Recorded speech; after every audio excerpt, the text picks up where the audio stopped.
दिल्ली में हुए बम कांड के बाद पूरे देश में अफरा तफरी का माहौल बना हुआ है।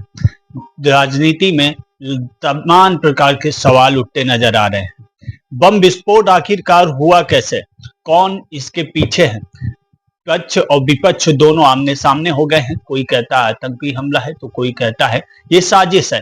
खुल के सामने नहीं आ रहा है, लेकिन सभी प्रकार की जो टीमें हैं वो वहां पर जांच पड़ताल में जुटी हुई हैं।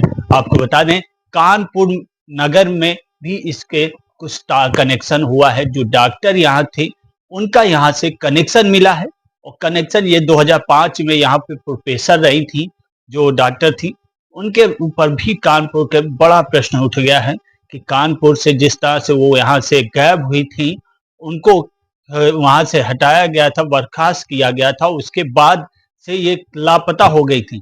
देखिए, इन सब बातों को लेकर तमाम प्रकार के सवाल खड़े हो रहे हैं, और हर जिले में, हर प्रदेश में हाई अलर्ट जारी कर दिया गया है। प्रदेश भर में तमाम प्रकार के सवालों से घिरे सरकार घिरी हुई है, और सरकार लगातार कार्रवाई भी करती नजर आ रही है। वैसे रेखा गुप्ता ने इस पर जो दुख उनको व्यक्त किया था कि जो भी मारे गए थे लोगों, उनको लिए दुख प्रकट किया था, लेकिन राजनीति जो है वो बढ़ती जा रही है, और देखा जाए तो सवाल पे सवाल उठते जा रहे हैं। इसी के साथ कानपुर नगर में आज हमारे साथ बात करने के लिए अपना दल एस पार्टी के राष्ट्रीय अध्यक्ष युवा मंच के हैं विजय चौरसिया जी, उनसे भी बात करेंगे और जानेंगे किस तरह से इसको वो देखते हैं और क्या उनके नजरों में क्या है। सर, बहुत बहुत आपका स्वागत है। सर, आप किस तरह से इसको देखते हैं? देखिए, दिल्ली की जो घटना हुई बहुत ही दुखद और बहुत निंदनीय है। मैं अपनी तरफ से एवं अपना दल पार्टी इसकी घोर निंदा करती है और बहुत ही दुखद। जैसे आतंकवादियों की कोई धर्म, कोई जाति नहीं होती है। वो उनके पास एक दहशत फैलाने की एक वजह होती है कि बस किसी तरीके से आपस में दहशत फैला के देश में बहुत खराब माहौल करने की उनकी एक मंशा होती है। लेकिन मुझे लगता है कि माननीय हमारे देश के यशस्वी प्रधानमंत्री जी और जो एनडीए की गवर्नमेंट है, उसमें ऐसा संभव नहीं है। इसमें सभी लोगों के ऊपर कड़ी से कड़ी से कार्रवाई की जाएगी। हमारी राष्ट्रीय अध्यक्ष बहन अनुप्रिया पटेल जी एवं जो हमारे राष्ट्रीय का उपाध्यक्ष माननीय आशीष पटेल जी ने भी इस घटना की घोर निंदा की और बहुत ही दुख व्यक्त किया, और इसमें कठोर से कठोर कार्रवाई आतंकवादियों के ऊपर होगी।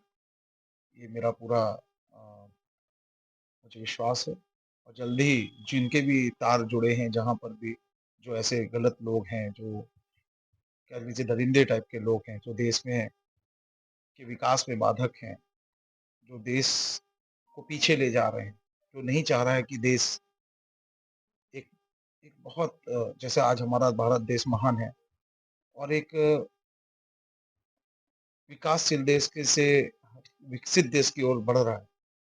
तो कहीं न कहीं इसमें उनको बड़ी समस्या हो रही है ऐसे आतंकवादियों को, और जल्द से जल्द इस पे कार्रवाई होगी। मुझे लगता है जल्द ही इस पे कार्रवाई होगी, कड़ी से कड़ी कार्रवाई होगी। देखा जाए तो कानपुर के एक डॉक्टर जो यहाँ 2005 में प्रोफेसर थी, वो एकदम से लापता हो जाती हैं।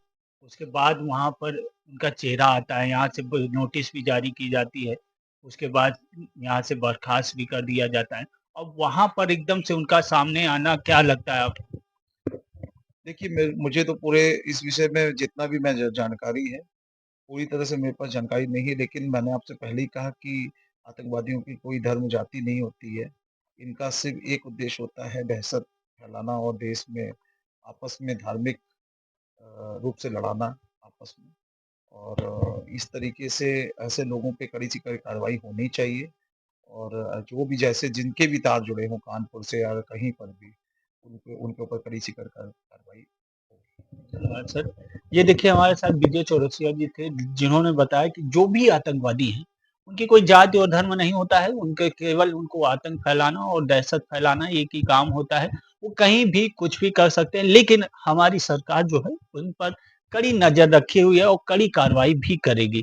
देखा जाए तो दिल्ली में जो दहशत अभी भी देखने को मिल रही है, और सभी राज्यों में लगातार हाई अलर्ट जारी है। प्रशासन लगातार चेकिंग अभियान चला रहा है, गाड़ियों को चेक करता नजर आता है और शहर में जो बाजारी क्षेत्र हैं वहां पर गश्त करते नजर आते हैं।